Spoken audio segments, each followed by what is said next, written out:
Salam sejahtera, terima kasih karena bersama dengan saya di Nazlin Unity Channel. Ini dia laporan paling pelik. Masa sidang media ada bersama. Tiba-tiba pas kata tiada kaitan dengan Waitya Murthy. Walaupun hadir dalam sidang media bersama pemimpin pasukan bertindak hak-hak Hindu, Hindraf, P. Waitya Murthy pas menyangkal dakwaan terlibat dalam saman difailkan Murthy terhadap Perdana Menteri Datuk Seri Anwar Ibrahim. Setiausaha Agung PAS Datuk Seri Taqiyuddin Hasan berkata, tindakan yang dilakukan Murthy itu adalah secara peribadi. Sebagai rakyat Malaysia, kita hanya menghormati hak beliau untuk membawa perkara itu ke mahkamah dan biar mahkamah tentukan, kata Taqiyuddin. Kita PN tidak terlibat sebagai satu pihak atau satu parti kepada tuntutan ini. Itu kedudukan kita, kata Taqiyuddin yang juga Ketua WIP Perikatan Nasional pada sidang media di bangunan Parlimen hari ini. Tapi yang mengejutkan ialah, inilah sikap dia. Sudah ada bukti, menyangkal pula. Gambar tidak pernah menipu. Biar gambar berbicara, kata netizen. Lihatlah gambar yang tertera terpapar sekarang dalam video ini. Anda kenal siapa orang tu? Entahlah, mungkin orang atau kembar sejoli. Pelanduk dua serupa lah kan. Turut hadir Ketua Pembangkang Datuk Seri Hamzah Zainuddin dan beberapa ahli parlimen bersatu lain termasuk Saifuddin Abdullah, Mas Emeriati Samsudin dan Wan Ahmad Faisal Wan Ahmad Kamal. Pada 12 Ogos lalu, Taqiyuddin yang juga ahli parlimen Kota Bahru dilihat berada bersama-sama Murthy dalam sidang media yang memaklumkan tindakan saman pemula terhadap Perdana Menteri Datuk Seri Anwar Ibrahim. Sebelum kita teruskan ulasan ini, jangan lupa tinggalkan komen Anda dalam ruangan komen. Kami benci penipu. Kita benci penipu lah kan. Tapi izinkan saya sebentar ini untuk berkongsikan kepada Anda semua. Ini terapi imun Transfer Factor for Life. Terapi imun yang meningkatkan daya imun badan kita sehingga 400%.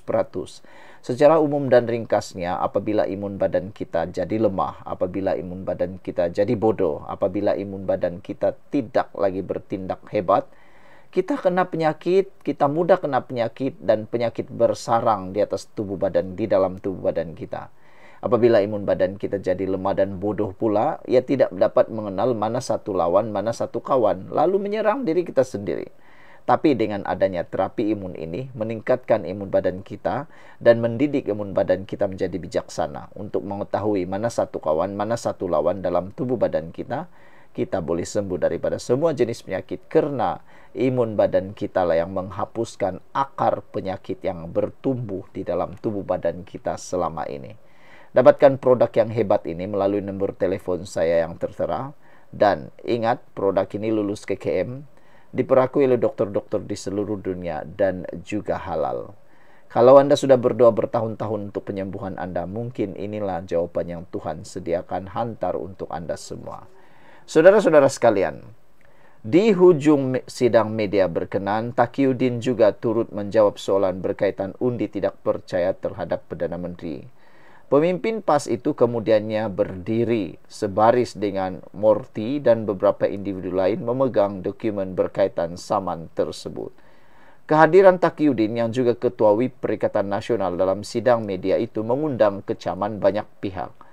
Rata-rata menyifatkan PAS begitu terdesak dan tergamak bersekongkol dengan sesiapa sahaja demi menjatuhkan Anwar, termasuk Murthy yang pernah dikutuk parti tersebut semasa era pentadbiran Kerajaan Pakatan Harapan PH pada tahun 2018 lalu. Dalam paparan gambar yang kita terima di dalam laporan di Harapan Daily ini, bertarik Februari tahun 2022, Februari 22 tahun 2022, Harakah Daily menulis Ramah Sami serlah sikap anti-Islam. Dan pada November 18 tahun 2018, Harakah Daily pernah juga menyatakan tajuk berita pecat dakwa gugur kerakyatan Waithy. Ini satu hantaran ataupun berita daripada Harakah Daily. Tapi akhirnya sekarang ini mereka pula bersekongkol dengan Ramasamy dan juga Murthy. Jadi, apa sebenarnya pendirian PAS ini? Ini satu tindakan yang benar-benar terdesak. Mereka sanggup bersekongkol dengan sesiapa sahaja demi menjatuhkan Anwar Ibrahim.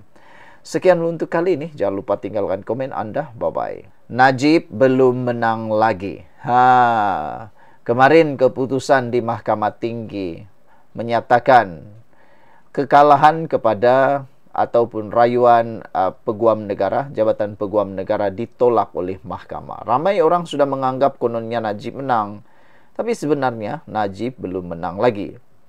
Apabila Mahkamah Persekutuan hari ini menolak rayuan peguam negara berkait isu kebenaran untuk Najib Razak meneruskan permohonan semakan kehakiman.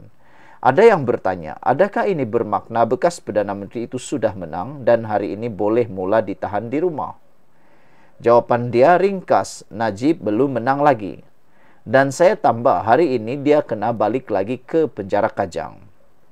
Keputusan Mahkamah Persekutuan hari ini hanya bermakna permohonan semakan kehakiman Najib berkaitan kewujudan titah edendum akan kena didengar semula di Mahkamah Tinggi Kuala Lumpur. Itu sahaja, tidak lebih dari itu. Keputusan hari ini hanya bermaksud Mahkamah Persekutuan menolak rayuan peguam negara untuk menghalang supaya semakan yang dikemukakan Najib itu daripada didengar di Mahkamah Tinggi. Sebelum kita teruskan ulasan ini, jangan lupa tinggalkan komen Anda dengan tanda pagar Najib masih di penjara. Sekarang saya ingin kongsikan kepada Anda semua, ini terapi imun Transofector Folite, terapi imun yang meningkatkan daya imun badan kita sehingga 400%.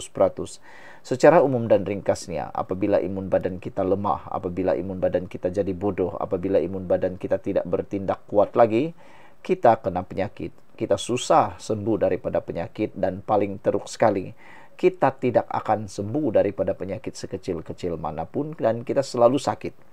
Tapi dengan imun badan kita yang dipertingkatkan, diajar, dididik menjadi kuat dan bijaksana melalui terapi imun ini, imun badan kita akan mengenal mana satu lawan, mana satu kawan dalam tubuh badan kita, lalu menyembuhkan kita daripada semua jenis penyakit.